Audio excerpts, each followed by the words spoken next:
tayo ngayon guys. Nandito po si Linyo. Hindi ko lang po alam kung ano po ang kanilang ipapaabot sa atin. Sana po good news naman po ito. Sana good news. Kaibigan, Linyo, maraming salamat po sa pagpunta. Bakit po? Ano po bang problema? Nakita nyo? Good news po ba ito? Ha? Naku po, ito ang nakita nyo? Bakit? Anong mangyayari po? Diyos ko po. Guys, sa lahat po ng makapanood sa amin po ngayon, no? Kung sino man po yung makarinig po sa mga impormasyon ng kaibigan ko ngayon, tungkol po ito sa kanyang kinatatakutan na mangyayari sa 2026 na kaguluhan po natin ngayon na nag-ugat sa flood control. Diyos ko, kaibigan, ano po ba ang nakikita ninyo doon sa inyong karian? Sobrang sama talaga ang sign na nakita nyo.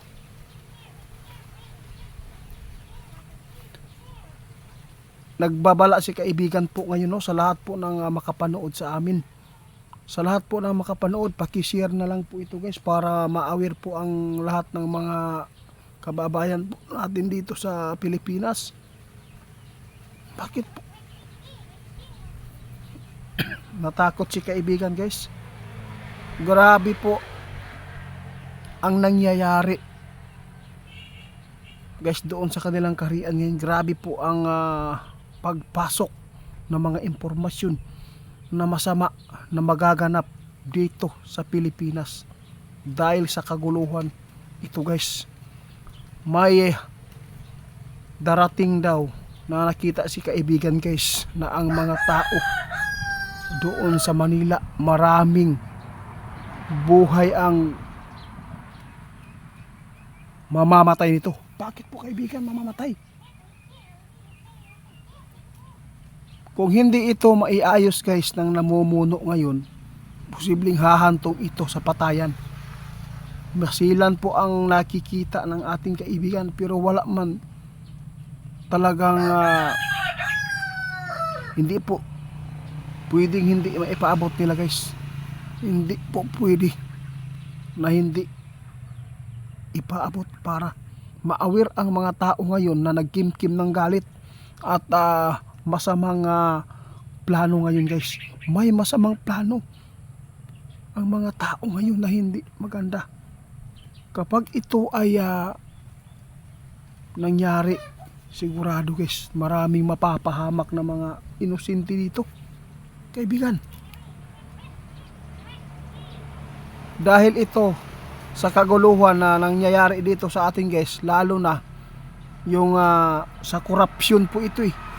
Kasi grabe po ang mga protesta, no, na nakita natin nagsakitan na. Ang nakakatakot lang dito, sabi ng ating kaibigan, darating ang panahon na magpapatayan na. Ito po ang nakikita po nila doon sa kanilang karian ngayon guys. Kaya nagbabala si kaibigan, sana po sa lahat ng mga tao, huwag po kayong magpadala sa galit. Maawa po kayo, sabi ng ating kaibigan. Kung magpadala po kayo sa galit, magpadalos-dalos, mananaig na naman po ang dyablo dito guys. Ito po ang pain ng dyablo. Grabe.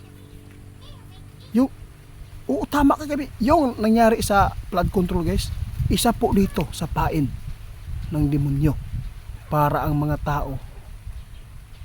Naalala pa ba ninyo guys nung ipinapaabot natin na dahil sa magpapatayan ang mga kapwa?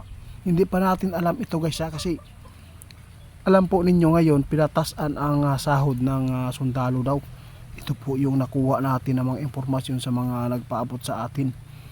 Kasi po alam po ninyo, hindi ko na lang po hindi ko na ipagpatuloy yung pagpapaliwanag, no, kasi alam ko nga mayroon po masasaktan at magagalit naman po dito. Basta ito na lang po ang ating tandaan ngayon. Kung ano man po ang mangyari sa bansang ito, isipin po natin ng mabuti. Ang material na bagay, ang pain ng dyablo, pabayaan natin sila guys. Kahit ubusin man nila ang pira ng taong bayan, pagkuha, pagnakaw, pag namatay yan sila, kahit katiting hindi yan madadala. Hindi naman po tayo nabubuhay doon sa kanilang mga pira sa government. Hindi tayo nabubuhay. Yun po ang totoo. Grabe.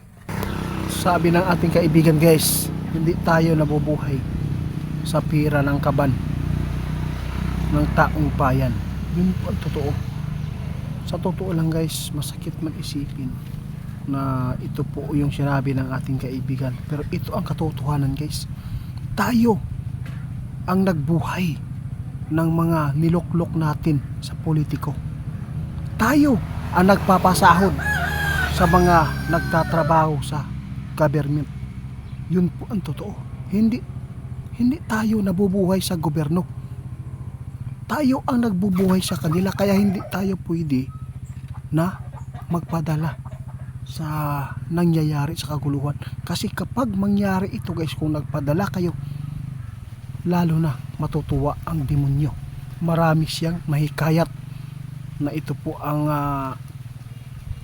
mangyayari. Kaya sa lahat po ng hindi pa nakapadalos-dalos dyan ng galit, ano na lang, ipasa Diyos na lang po natin. Natakot lang po kami at natakot po ang ating kaibigan. Salamat kaibigan sa babala. Huwag po natin gawin ang masama ngayon. Huwag po natin dagdagan guys ang mga kasalanan natin.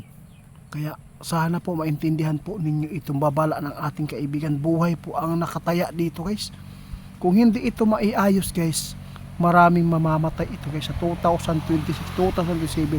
Alam po ninyo kung bakit. Nakita ni kaibigan, ang kapwa Pilipino natin magpapatay kasi alam po natin may mga tao na nagprotekta po doon sa taong ito, at mayroon naman pong mga taong bayan na sobrang-sobra na po ang kanilang pagkimkim ng galit. Kaya nakakatakot magpapadala tayo sa problema.